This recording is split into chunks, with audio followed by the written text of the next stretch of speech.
真正拢有零星进前，伫宜兰县北怀山区有一只山羊无适宜打流掉，巡山员发现了，赶紧甲偷开。这只山羊脱困了后，随要走，也过过程中伊捌停落来挖头看一下。巡山员讲，这敢若是咧答谢救命之恩。要放，莫紧张，莫紧张，巡山员总有耐心的按打一只山羊仔，伊的骹去互铁线钉掉了啊。后来总算是偷开啊。走。唔知是毋是真正有灵性？这只山羊仔伫走回山内过程当中，佮挖头看人一下，敢若亲像是咧说多谢。巡山员看到嘛，足感动的。就是让我们似乎感受到尊重生命。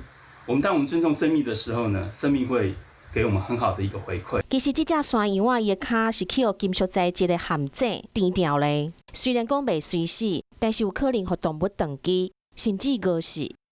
其实从今年的3月1号开始，用套索式的陷阱也是开始被禁止的。依照《野生动物保育法》以及《野生动物保护法》，它会有5年以下的一个有期徒刑，或者是200万元的一个罚金。会管甲遮尔严，就是希望讲会当提醒大家爱护生命的重要，为着互这片山林会当继续生生不息，禁止使用陷阱，互这动物会当安全的生活。